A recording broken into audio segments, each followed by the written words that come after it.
So hello everyone. Good afternoon.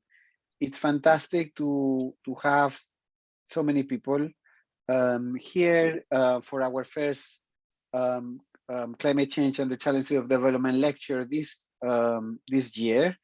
It's a shame that it's still online, but it's as exciting as the last times there was. For people that are new and for some of our speakers today, this is a series that we started 2 years ago under Laura's leadership as part of a broader effort in the department that included thinking about new teaching, some of which is happening in the MPhil and Nikita is supervising, but that also included a continuation of some of the efforts that Laura was saying to think more seriously about climate change and what were the implications for the whole department. So we started by, we wanted to do this obviously face-to-face, but I think we soon had to change, and most of them have taken place actually online.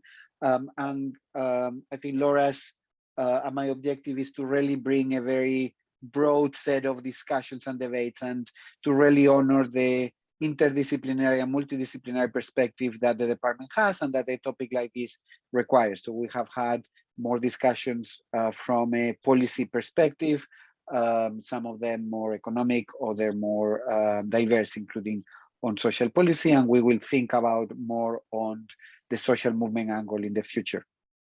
We are trying to expand what the whole series implies by, for example, involving more students in parallel initiatives. And I want to thank Laura very much for many of these initiatives.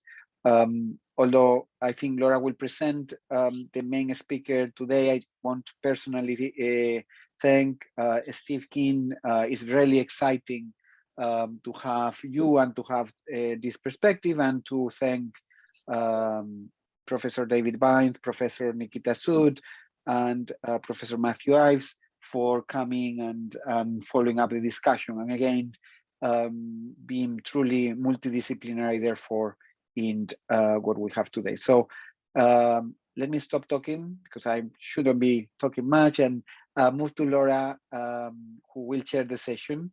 And this gives me an opportunity to thank you, Laura, once again for all the effort and all the work in the climate change series. Thank you very much, Diego. Earth and climate scientists have become increasingly alarmist in their declarations about the state of our planet. Calls for urgent radical transformative action in response to the existential threat posed by accelerating climate change and degradation of the biosphere are multiplying.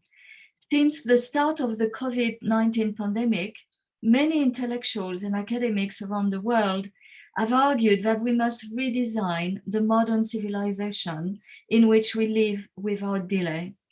Economics, which became a field of intense contestation in the aftermath of the 2008 global economic crisis, is now under fierce criticism from a growing number of economists themselves.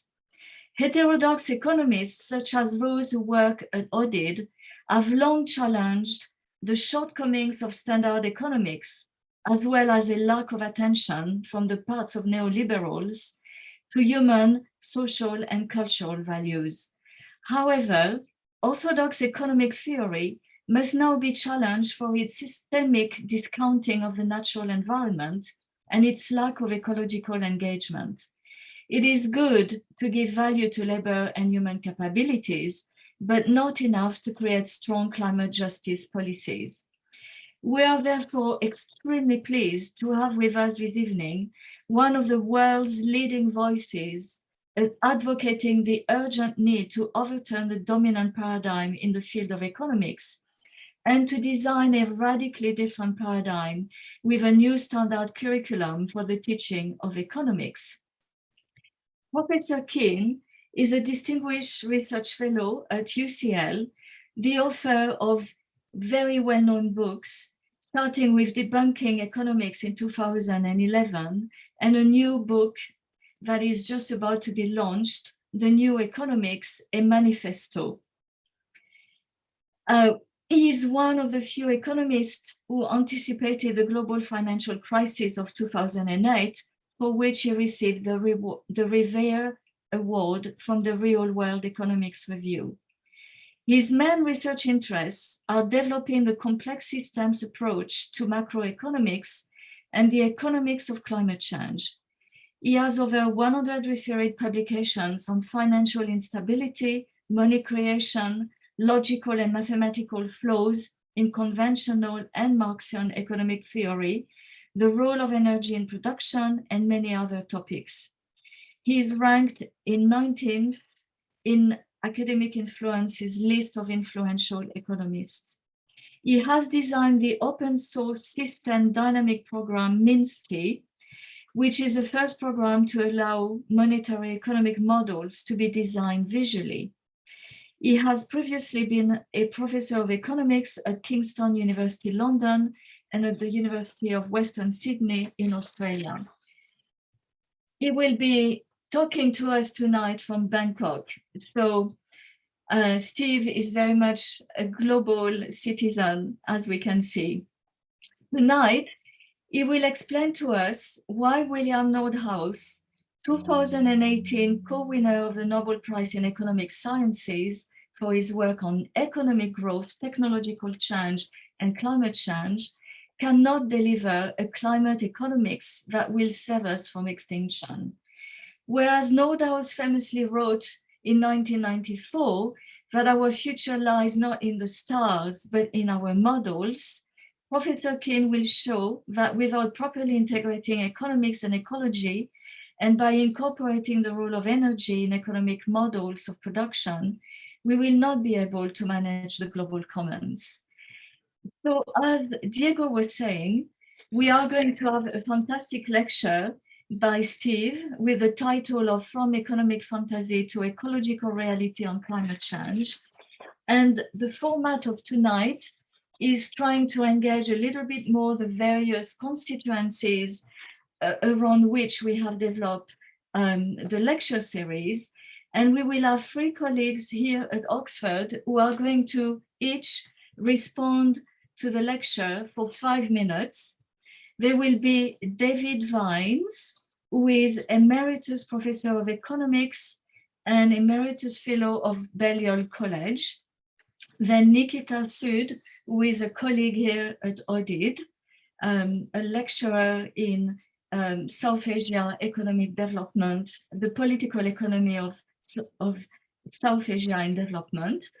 And then Matthew Eves, who is senior researcher on the complexity of economic modeling here at the Oxford Martin Institute for New Economic Thinking. Steve will then respond to them for a few minutes, and then the floor will be open to questions. We have made sure that the Q&A is open to all foreseeing. We know that we won't be able to answer all the questions, but we will curate this event. It will be recorded and on our specially dedicated website, along with the side events and the fora that we are also trying to curate, where students can put together events to express how they want to debate the field of climate change and development, because everything at the moment is very much about debate. We need a lot more debate, a lot more of exchange of ideas across departments here in Oxford and across all the networks in which we are involved at ODID.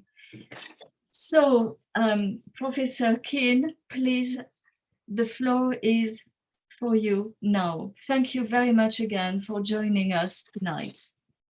Well, many thanks for the invitation and the substantial audience. I'm very pleased to be speaking, and I hope it's a good exchange as well as I hope an interesting presentation. I'll start doing that now. So I hope you'll just wait till you get confirmation you can see my screen there. Okay. As you said, Laura, the title is going to be From Economic Fantasy to Ecological Reality on Climate Change. I'll just minimize the number of faces that I see. I find Zoom overwrites the video of people with the on the text, so I'll see if I can make that happen. Less obtrusive as the talk goes on. Now, I'm going to start actually with another Nobel Prize winner in economics. This is Robert Solow. And if you don't know Robert Solow's writing, you would not know what a humorist a man can be as well as a mathematician. But after the global financial crisis, which Laura mentioned in her introduction, Robert Solow was one of a number of economists invited to explain why economists didn't see the crisis coming. And he wanted a wonderful speech, which is easily accessible online. And he started off by saying that when things are as important as macroeconomics, every proposition should pass the smell test. Does it really make sense? And his judgment was that DSGE models, which of course still dominate economics, 15 years almost after the financial crisis, don't pass the smell test. And he's the person, of course, who developed growth theory before the rediscovery of Ramsey's work. His model was the neoclassical growth model. And he says effectively that you cannot model the economy as a single individual or dynasty carrying out a rationally designed plan, subject to occasionally unexpected shocks. He said, it doesn't pass the smell test. And he then says, well, the people who promote this stuff say, well, it's the only way we can actually meet the requirements of microeconomics. But he says he thinks that claim is phony, and there's very good reasons to think that as well. And he says the advocates seem to believe what they say, and that also applies, as I'll find, in climate change, but they seem to have stopped sniffing or to have lost their sense of smell altogether. And I think that's very, very true of what I'm about to show you. And a wonderful punchline, a thoughtful person faced with that economic policy based on that kind of idea might reasonably wonder what planet he or she is on when it comes to economic advice. Now, let's look at this. Let's apply the smell test to neoclassical economics on climate change. Here's a few examples. This is from Nordhaus in 1991. A 3-degree rise in global temperature will cause damages equivalent to about 1/4% of output. And a couple of fudges might get it to at most 2%, but they're no more than an informed hunch. That's 1991. 2018, after he won the Nobel Prize, describing his DICE model, which of course didn't exist in 91, he said, including all factors, the damage equation assumes that damages are 2.1% of global income at 3 degrees of warming and 8.5% of global income at 6 degrees of warming.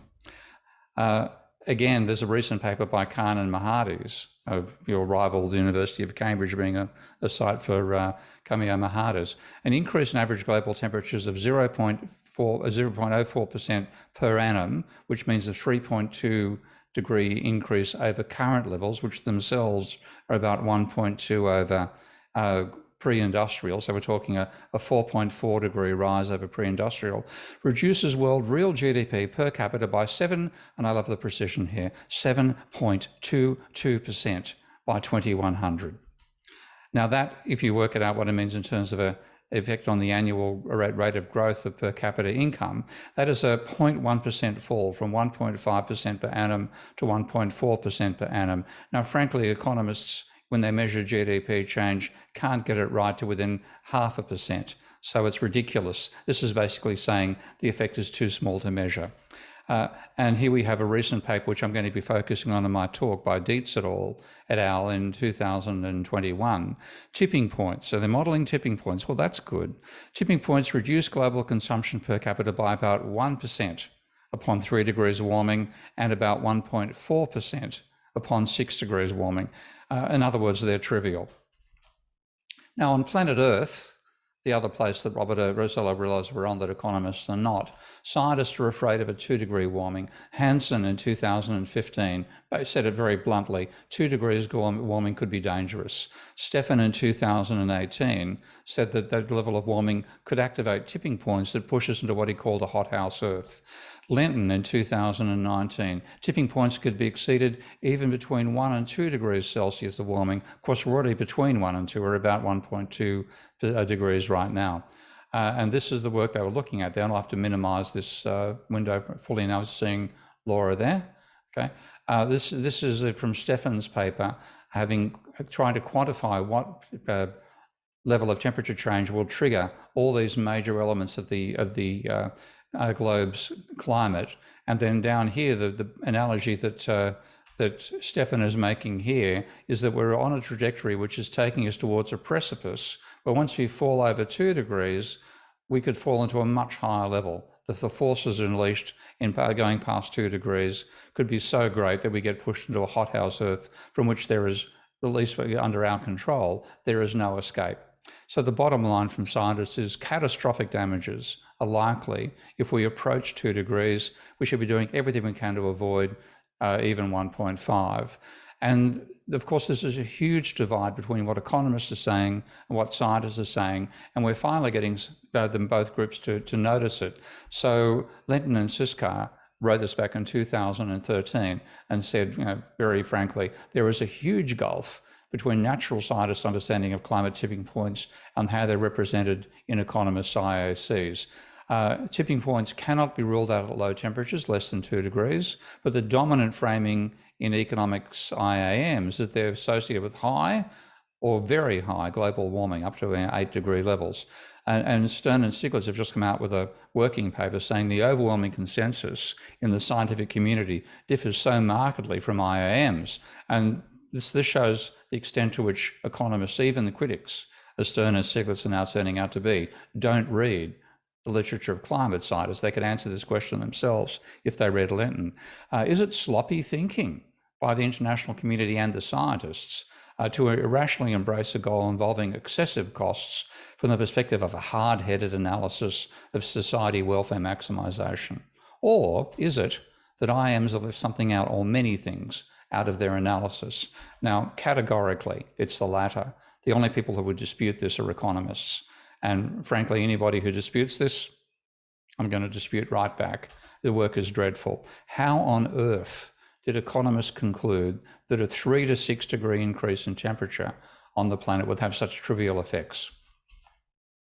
Well, what I'm seeing is that you effectively have these highly complicated, very sophisticated econometric studies built on data which might as well be quicksand. And frankly, something that smells worse than quicksand is a more likely one.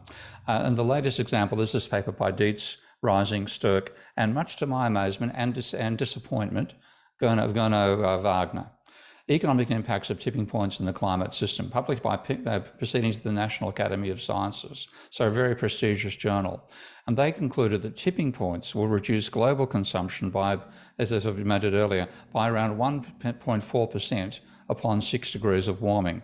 Now, the tipping points they looked at were the Arctic summer sea ice, which I think we're all pretty aware is on its way to extinction, Greenland, West Antarctic, the Atlantic meridional overturning circulation, which is colloquially known as the Gulf Stream, the Amazon rainforest, the Indian monsoon, permafrost, and finally ocean methane hydrates. Now, when you look at this on Stefan's map of hothouse Earth, this is what the economists are saying will go, and if they go, will cause only a 1.4% fall in GDP compared to what it would be in the complete absence of climate change. And you'll notice the only thing that's not on the list is methane hydrates. That's because scientists didn't expect them to dip before 2100. So the situation economists are looking at is more extreme than what scientists themselves think is likely to happen. And yet they are saying it all causes a 1.4% fall in GDP.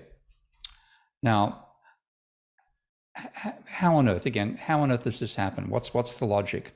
Well, for a start, just to get a scale, having said that 6 degrees of temperature increase will cause an 8% fall in GDP, which is Nordhaus in 2018, what Dietz and co. have concluded by including tipping points in that, which was not part of Nordhaus's analysis, including the tipping points, they have even less impact than global warming on its own. So Dietz mentioned that a 2-degree warming in the absence of tipping points corresponds to 2.3 Celsius in the presence of tipping points. So all tipping points will do is increase global temperature. If it's up by 2 degrees, it'll make it 2.3. Fairly small.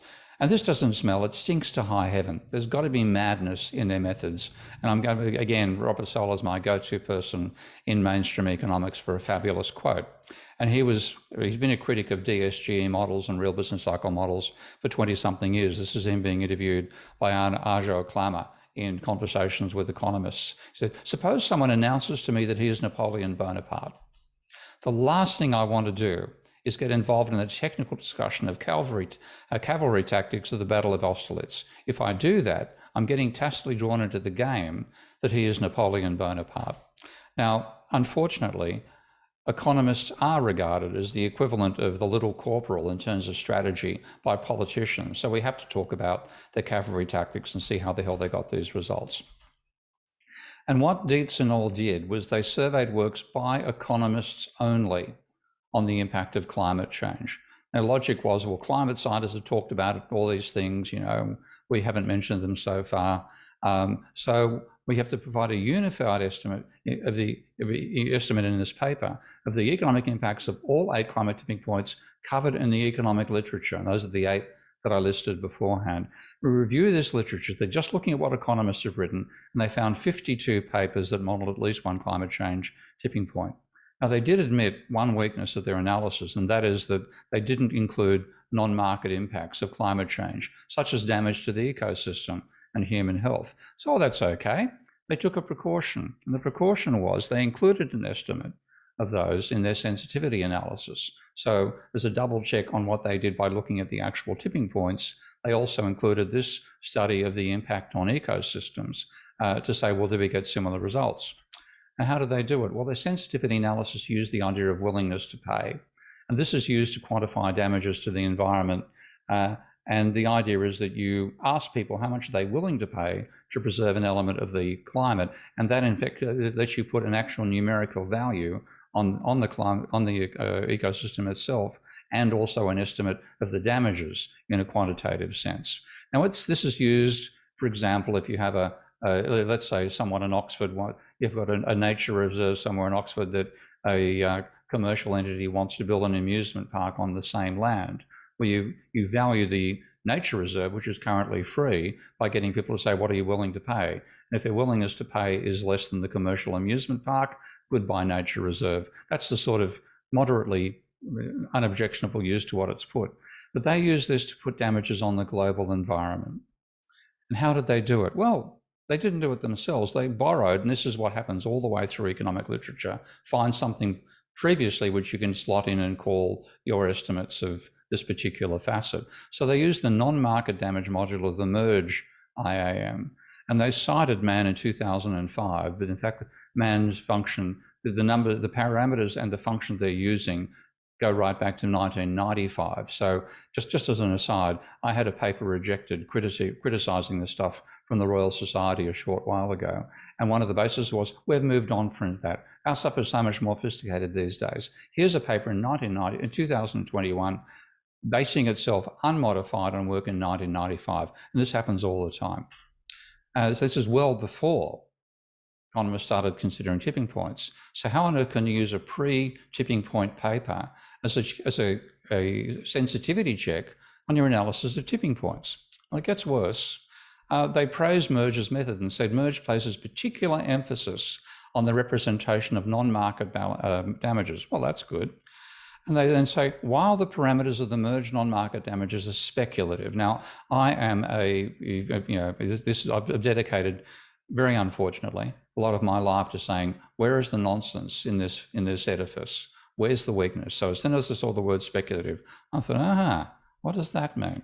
I went back and took a look. It means that man had all made up the numbers. They're invented numbers. There is no survey. The usual thing for a willingness to pay is you do something like a survey, or you have some sophisticated mathematical technique to pull out what the value might be out of economic data. They simply assumed that the willingness to pay to avoid a 2.5 degree increase in temperature in terms of its impact upon non-market goods, so on the environment, was 2% of GDP, and therefore effectively that 2.5 degrees increase in temperature would damage the environment by 2%. And they also assumed, again without any logic behind it whatsoever, that damages were quadratic. Now, and this is the way it was. I'm now going back to the Merge paper in 1995. Few issues have more challenging or engendered more controversy. True. What value do we place on biodiversity, environmental quality, human health? Important questions. And so we take an approach, balance and willingness to pay, how much your consumers are willing to pay to avoid the ecological damages. This was done on a country by country basis as well, which I'm not going into here. I think that's a little It made it look more sophisticated, basically. I said the fraction of willingness to pay depends upon both temperature change and GDP per capita. But for non-market damages, we have the assumption that consumers would be willing to pay 2% of GDP to avoid ecological damages associated with a 2.5 temperature increase. And the justification for the assumption, how did they justify simply assuming that? Well, as a point of reference, this is looking at data this is published in 95, but it's looking at data published in 93, which was based on data in 1992. As a point of reference, the USA currently devotes approximately 2% of its gross domestic product to all forms of environmental protection, hence the 2% figure. Now, what it also did was assume that damages are quadratic. And why? Because it's easy. No other reason.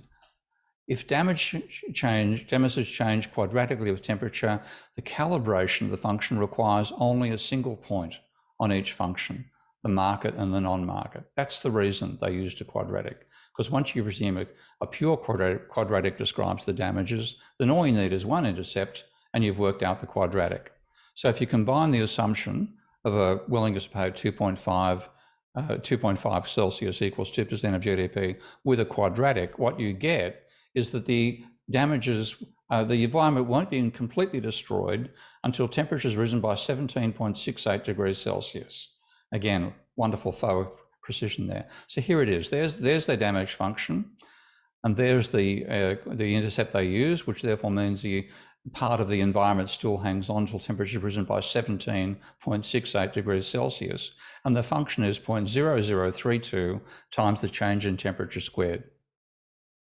This is being used to calibrate tipping points, just to remind you of that absurdity. Now, this was regurgitated. I'm going to use some pretty aggressive words in this thing. This is thrown up again by Dietz, and here's the statement: delta TCAT is a catastrophic warming parameter set to 17.68 degrees Celsius. And again, they admit it, derived from the assumption that economic losses rise quadratically. This is in measuring tipping points, and are calibrated, to a loss of 2% of GDP at 2.5 degrees warming. So something which should have been chucked out of the canon from 20 years earlier is revived, unmodified, in a paper supposedly talking about tipping points. So how can you do this? What is going on that economists do this sort of stuff? You're using a pre-tipping point model where you assume damages are quadratic and doing a sensitivity check, on your estimates of the impact of tipping points. Now, a hint, why do they do it? It's because they're this guy, okay?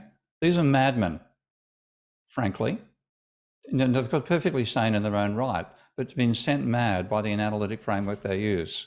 So let's look at this Napoleonic assumption, and I mean the person who thinks he's Napoleon rather than actual Napoleon, of a 2.5 degree temperature increase, meaning a 2% damage to GDP. And here, this is the environment. And this is the point of reference: devote 2% to its all forms of environmental protection. Well, that's where the prediction comes from, this 17.68 degree temperature. Just to repeat that little bit. But all they're doing is they're using the percentage GDP devoted to environmental protection from 1992. Well, why not use the change in temperature from when they wrote the paper that was published in 95 as well? And the delta T then was roughly, I'm not going to be bothered to do precise because this is so crazy anyway, but roughly it was about half a degree. Okay, so let's know that's our coordinate. Rather than using 2.5 and 2%, we should be using 0.5 and 2%. Well, the quadratic for that, there it is. Rather than 0.0032, it's 0.08. Now, if you run that through, amusingly enough, what you get is a temperature level at which the environment is completely destroyed that is pretty much close to what scientists themselves would accept. Now, the function is still crazy, but the number coming out of it is closer to reality that scientists are trying to warn us about. But, again, a quadratic. It doesn't have a tipping point. Okay, a tipping point by definition involves an acceleration of the rate of change at some point. The second derivative of a quadratic is a constant. So let's use the logistic instead. It's still pretty silly, but at least it's got some sort of change in its derivatives at various points. So this is the blue line there is let's just go through them. The red line is what Dietz and co actually used. And there we are, 4 degrees of temperature increase. That's probably a 1 or 2% fall in GDP. The blue line is what I'm saying they should have given us if they'd actually used the 2 data points they had from 1995, not just one. Here's the logistic calibrated to the same catastrophic level. So by 3.5 degrees Celsius, you have no ecology left. And this is the slope of that function, which is peaking, as you can see, at 2 degrees, which is the warning that scientists have given us, don't go there. It's still simplistic, but it's closer to what we can actually expect in terms of tipping points, and it carries the implicit warning, don't let this thing get too much momentum, and we'd be best to stop well short of a temperature increase of 1.5 degrees Celsius. But no, they gave us a quadratic, and they gave us this quadratic, which virtually looks like a straight line in all the temperatures that are relevant to the potential extinction of human civilization.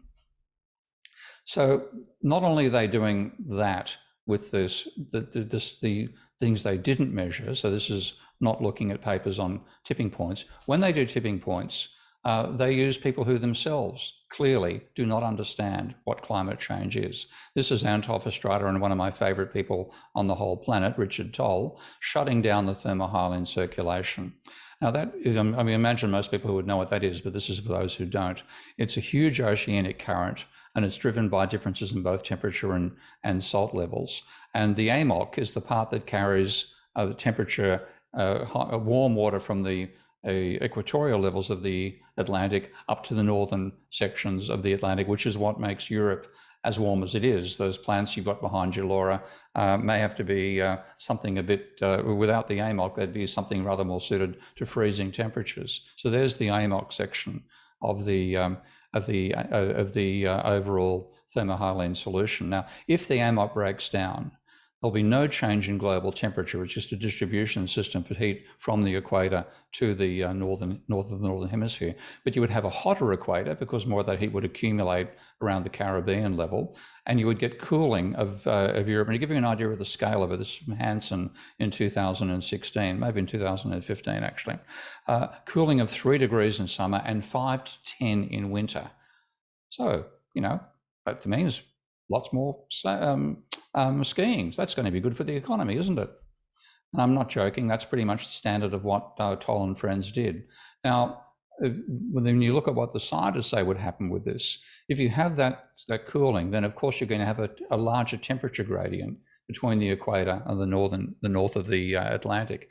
And that will mean, they were just looking at a 2 degree temperature change here. So we're talking far less than what's been discussed by Dietz and co. That means about a 10 to 20% increase in the strength of winds. And that means the power goes up by 1.4 to 2 because the power is proportional to the cube of the wind speed. And the stronger temperature gradient provides energy for more severe weather events, popularly known as superstorms. That's what we can expect if the AMOC goes. Now, recent evidence, Boers in 2021, found that it is evidence of it slowing down. And this is taking climate scientists to some extent by surprise because they thought it wouldn't happen until we got into the next century and possibly a 3 degree increase in temperature. But it seems to be happening much more rapidly than that. Richard Toll's reaction to that was good. Here's the report. And there's Toll, simply good. And why does he reckon it's good? Well, it's because of this paper that he wrote, and this is the paper that Dietz and co used, the only paper they used to assess the impact of losing the AMOC. And all they did was consider, of course, there's the important point I mentioned just by mentioning some of the parts in Hansson's paper on this, is that there's numerous effects, the temperature gradient, the increase in moisture levels, the wind strength, and so on. All they considered was the temperature change. They didn't look at interactions. They didn't look at any other climate effects, such as precipitation. So they said, we just use the annual temperature as an indicator of the severity of climate change. And the impact depends on whether it pushes a country towards or away from its optimum. And with the temperatures they were assuming, the cooling down is going to therefore be positive for Europe. Okay. And if it slows down a little, the benefit was 2 to 3%, it becomes 1.3% for a more pronounced slowdown. So getting rid of that part of the climate will make the economy better. Hence, Richard Toll thinks it's good. And of course, even better, by the time you get to 2085, which is when they thought that was happening in their model, people would be much wealthier, so you wouldn't worry about climate change all that much anyway. You know what's wrong? A couple of 100-mile-an-hour storms in Europe. Who cares? We're much wealthier. We can cope with it. This is ignorant drivel. There's no point being polite about this. This is garbage. And here we have, yet it gets regurgitated by Dietz, and they say that it will reduce the social cost of carbon by reducing damaging warming in some countries. And they also, another one of the studies they used said the same thing about the Arctic. Losing the summer sea ice will be a good thing. So here are there are 8 levels, and assessed through the social cost of carbon rather than change in GDP. And both of these are shown as negative, reducing the social cost of carbon, therefore improving the economy. Economists are playing God in redesigning a climate system they do not understand. And this is what's going on here. So the empirical work in general, and this is just the latest example. I've started from here because, you know, I got annoyed, frankly, very annoyed, to be told that, oh, my paper's, you know, using old stuff, we've moved on from that. Yeah, you've moved on and you've dragged the past with you. You shouldn't have using any of this stuff. It should just be thrown out. Now, if you look at the empirical data, so-called, that all these IAMs have been fitted to, this is the sort of stuff they do. This is Nordhaus in 1991, setting the scenes for doing an adding up approach, adding up damages in different industries and then saying that's what's going to happen from climate change. So, well, there are some things which are exposed to the weather, others which are to take place in carefully controlled environments that won't be affected. And that the latter group is 87% of industry. For the bulk of the economy, manufacturing, mining, utilities, finance, trade, and most service industries, it is difficult to find major direct impacts of climate changes for the next 50 to 75 years. That's absurd, okay? We should have got rid of it. But this is, again, turning up in the IPCC report. A frequently asked question. Other activities, such as manufacturing and services, take place in controlled environments and are not really exposed to climate change. They have mistaken climate for the weather.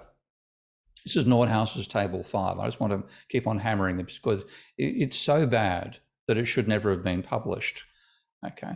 But it's set the style, and it's the basis of everything that's been published since. So here are the industries that he reckons are going to be unaffected, 87% of GDP. The only thing those industries have in common is they take place either indoors or underground. So he's mistaking the weather for the climate, and that has been the style of all the papers published ever since. Equally, they mistake space for time. This was the first statement when I first read this. This is when I realized what a disaster we were dealing with in terms of the neoclassical economics of climate change. I was in shock when I first read this line. It was so obviously stupid to me. It's insane. What they're saying is you can use current data on GDP and temperature to predict the impact of climate change. Now, Toll can dress it up very nicely, but if you wanted to make an econometric study to say what are the impacts of temperature on climate change, given the different factors that can cause temperature, one is solar cycles and how far we are from the sun. Of course, that's irrelevant. The second is solar energy retention, courtesy of more greenhouse gases, and that's the issue at hand in global warming. And the third is how far you are from the equator or oceans or above sea level, and that's irrelevant to global warming. Now, what they've done in this so-called cross-sectional approach is derive parameters for the third factor and use those same parameters for the second. It's simply insane. As fancy as the mathematics might be and the econometrics and so on, it's nonsense to do that. It's like having a detailed map of a mountain in a north-south direction and then advising on the safety of crossing it east-west in the dark. But that's fundamentally what we're doing. I want to just give a little illustration of this. This is just as a mock-up to show what the hell they did. This took me about half an hour. This is temperature deviation with the United States average temperature on the horizontal and deviation of per capita gross state product on the vertical. And if you can see there's almost no correlation, but you can whack a quadratic in there. It's got a moderate correlation of 0.31 with the data, and the coefficient for that quadratic is minus 0.00318 times temperature squared. That's larger than the coefficient that Nordhaus is using. That's I'm using the 6-degree temperature prediction here. That's Dice's prediction. This mock-up, this silly thing I did in about half an hour, gives a more extreme prediction than is used in Dice. Now, this is implying a trivial impact on GDP, and it's supporting global warming deniers and trivializers like Bjorn Lomborg. Now, this is Lomborg having a go at the Extinction Rebellion kids and saying, look, you know, it's silly. Climate change is a problem, but it's not a destroyer of the future. Its total cost is equivalent to 2.2 to 4% of GDP by 2100. Here from Nobel climate economist, updated IPCC. Now ask yourselves, how on earth are economists helping humanity with climate change when what they're doing is giving climate change denialists like Lomborg talking points? There's something seriously wrong with this discipline. And when they do read the research, they distort it. I was stunned by this as well. I've been reading and criticizing neoclassical economics for 50 years. This is the worst work by far that I've seen in that 50-year period. So here is a table by Lenton assessing, he said very quick and dirty, he called it, exposure analysis. And these key conclusions are saying, first of all, you shouldn't use smooth functions for climate change. The Arctic is likely to tip, and along with Greenland as well. And we may have already tipped. So this is a paper saying we've already had a tipping point. Don't use smooth functions, and you know we're already in the danger zone. And how does Nordhaus summarize this? Have a look.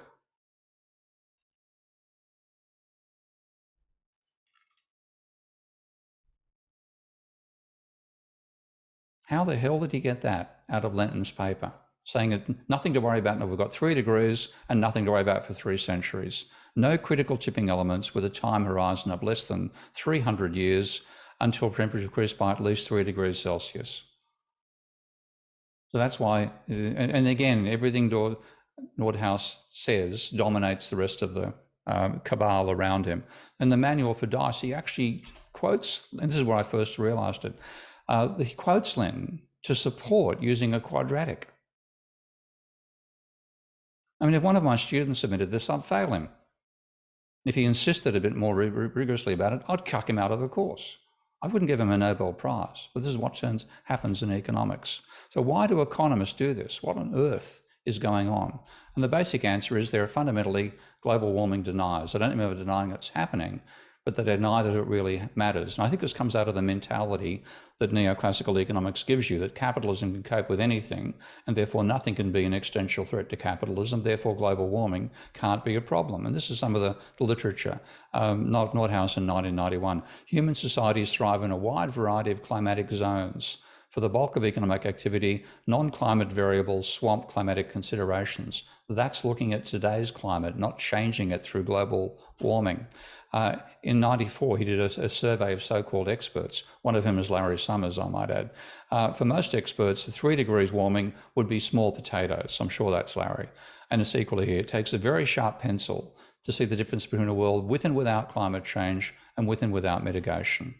And then there were 19 people surveyed in this thing, 3 scientists amongst the 19. The rest were economists, engineers, and 1 or 2 engineers. 2 of the 3 scientists answered Nordhaus's questions, 1 refused. And the average of those 2 was 20 to 30 times what the mainstream economists had to say. And then again, here's Toll, Aaron's put up as the main author, but I'm sure Toll wrote most of it. The impact of climate change will be small. Medium evidence, high agreement. Okay. So denialism, this is an overall denialism about climate change, but I want to go deeper and say it actually lies in how economists think about production as well. Because these days, the dominant model is the Cobb-Douglas production function. You get some people using ones that, I've forgotten the other term right now, but far and away, the dominant model is Cobb-Douglas. Now, I'm going to quote Larry favorably here, which is a bit of a shock, but I'll do it. He's talking about why economists didn't see the financial crisis coming. He made the analogy to a power failure. And he said, now, if you had a power failure, there'd be a bunch of economists who'd explain that electricity was only 4% of the economy. And so if you lost 80% of electricity, you couldn't possibly lose more than 3% of the economy. And he got a good laugh for it and said, there'd be people in Minnesota and Chicago writing it, but it would be stupid. We'd understand somehow, even if we didn't exactly understand in the model, that when there wasn't any electricity, there really wasn't going to be much economy. So I'm going to help Larry out here and explain why he's right. In the model itself, what's wrong with the model? Well, the standard model, of course, ignores energy. You have the Cobb-Douglas production function. I'm sure that's familiar to quite a few people here, but that basically says output is technology represented by A, which grows exponentially over time, multiplied by capital raised to the alpha times labor to the 1 minus alpha. So you get constant returns to scale. And the exponent alpha is based on the share of GDP. So since capitalists get about 30% of GDP and workers about 70%, alpha is set to 0.3. Now, when the limits to growth was published, a set of economists published papers where they finally included resources, but only very temporarily. It didn't become anything continuing in that. But Ergstrom used the same approach. You basically tack energy on as a third factor of production, independent factor of production like that. And how do you choose the coefficient for it? Same story. You base it on the share of energy and GDP, and this particular paper set it to 0.03, which is what most neoclassical economists would do if they were caught cold and asked how to bring it in. Now, I had a little insight back in 2016 that literally came in that saying into my mind walking through a friend's house. Bob Ayres, as it happens, the physicist who's been trying to bring ecology and into economics for the last 40 or 50 years. Labor without energy is a corpse. Capital without energy is a sculpture. So the correct way to handle energy is not to treat it as an independent factor of production, but to treat it as an essential input into both capital and labor, without which they can't perform work. So I make that substitution. Rather than having L, I've got L of E, and that's the number of workers times the energy input per worker, which in our case is tens of thousands of watts in terms of the amount of energy we consume as modern day humans in modern day society, multiplied by the efficiency with all of that energy is converted into useful work. And the same thing for machines. Now, if you look at the energy we consume times how much of that actually turns up as work, the maximum you can sustain at that sense is about 100 watts an hour. It hasn't changed since the days of Roman slaves. Whereas the energy input to a machine has risen exponentially since James Watt. The James Watt steam engine burnt about 9 tons of coal per day. Elon Musk's Falcon rocket burns about 9 tons of kerosene per second. So this, when you put the mathematics through, this is the result you get. Your output is now the constant for labor times E, the energy throughput for a machine, times capital raised to alpha, times labor raised to 1 minus alpha. So alpha replaces nu as the exponent of energy, and alpha in this case is 10 times nu. So the impact as a result of that is the standard model drastically understates the impact of energy. When you bring this in, you find a far different result. Now take Larry's example. If you did the standard factor of production treatment, then an 80% fall in electricity, and this is where his Minnesota friends would come in, the prediction would be a 5% fall in GDP. Trivial. You substitute labor for capital. Labor and capital for energy, no big deal. The substitution fallacy. But if you use my approach, energy is an input in the treatment of energy, you get a 38% fall in GDP because there is no substitute for energy. Okay? If you don't have petrol in your car, you can't put, M&Ms inside there again and have the car run. So the result is there's a drastic understatement of the level of damages to the economy from a drop in energy, but that's still not enough. And there's a paper, I'm not used to complimenting Mankiw, but there's 2 very good papers he wrote back in the 90s saying that when you look at cross-country data rather than within a single country, the exponent for K has to be at least twice as high as is commonplace in the literature. So he said the Solow and Cobb-Douglas model correctly predicts the direction of the impact of savings and population growth, but it doesn't get the magnitudes right. Because the usual thing is we put a coefficient roughly equal to 1/3, but he said the estimates imply that alpha is much higher, and the sample he used, one part of the sample, it was 0.59, and therefore the empirical data strongly contradicts the use of alpha equal to 0.3 in a Cobb-Douglas production function. And he said there's a number of problems that come out from the neoclassical model of growth in this cross-country comparisons. They are all removed if you have the capital share equal to 0.8. Not 0.3, 0.8. What happens if you do that? Well, put alpha at 0.8 inside there, and what you find is your prediction is not a 40% fall, it's a 72% fall. If energy fell by 80%, we'd have a 72% fall in energy. This is serious. In other words, this is the stuff that Nordhaus couldn't see, how there could be an impact from climate change on manufacturing. This is why Larry is right, okay? There'd be no, and this is what economists and the politicians who listen to them think implicitly is going to happen if we had to lose 80% of our energy supply. This is what actually would happen.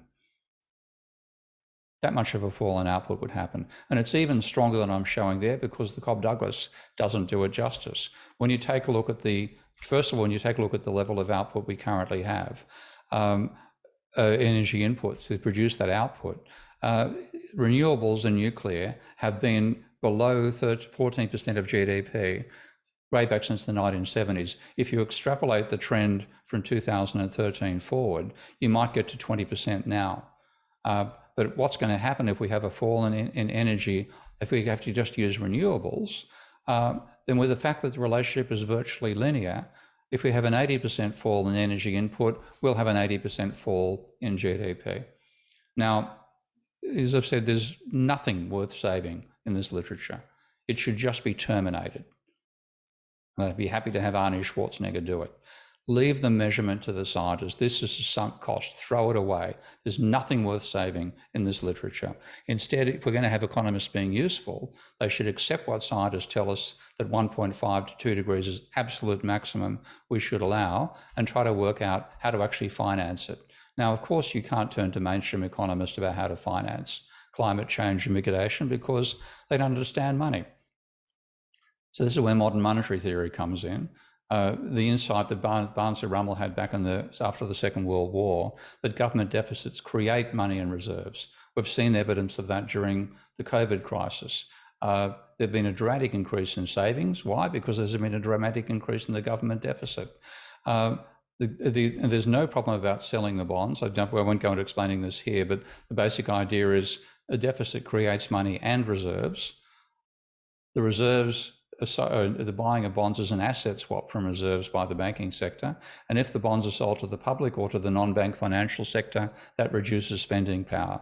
So it's straightforward to finance this by deficit spending. And this is what Beardsley Rummel said back in 1946. Taxes for revenue are obsolete. We've learnt that lesson through COVID. Let it be one thing we learn to apply to climate change when we've got to put all our resources towards climate change. Secondly, we have to start thinking in terms of resource depletion, and again, thinking in terms of aggregate production functions that don't even have inputs from other industries, let alone from the natural world. It's blinded us to resource depletion. And now we're using work of another Australian, actually, as an Australian mining engineer, called The Mining of Minerals and the Limits to Growth. Simon Murcho, based in Finland. Highly recommend you invite him for this seminar series, Laura. He's excellent. When you look at the periodic table and say what elements are in trouble, then those 4 elements, helium, zinc, neodymium, which is necessary for batteries these days, and helium, are in critical undersupply already. Phosphorus is threatened, and life can't exist without phosphorus. I don't know how many economists realize that, but if you don't have phosphorus, you better evolve into another species because there's no way to get energy through your system to stay alive. And these are all ones which are vital for existing technologies, including lithium, and already in limited availability. So we have hit the limits to growth. What Nordhaus said was a dangerous model and a fallacy. We're already on the border of it. So we have to find ways to shift to using technologies using the green rather than the orange or red elements there.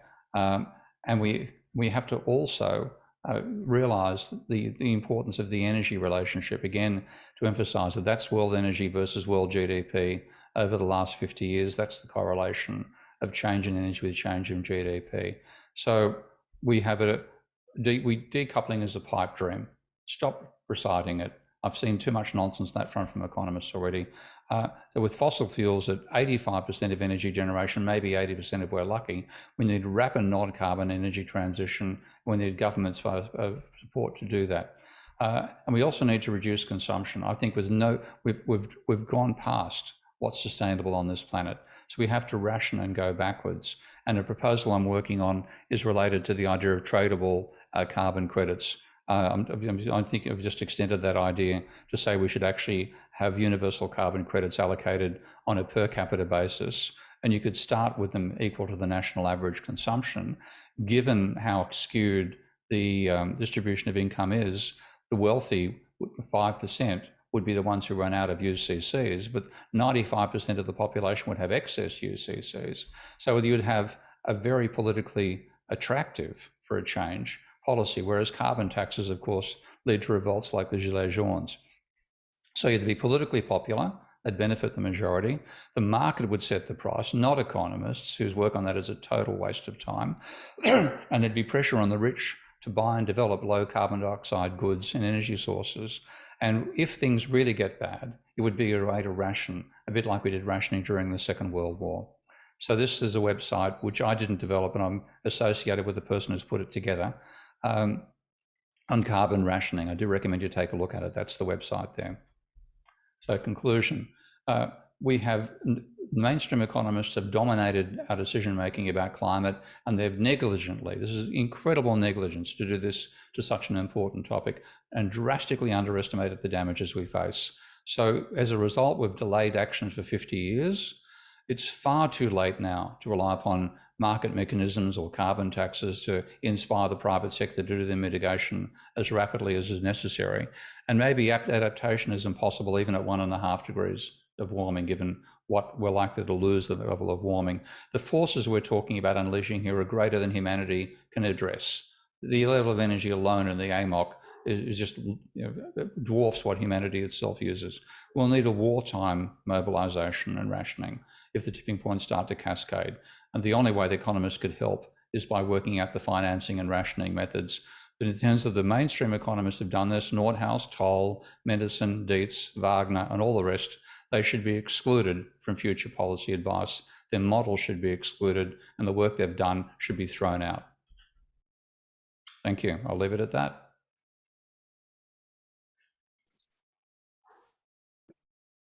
Well,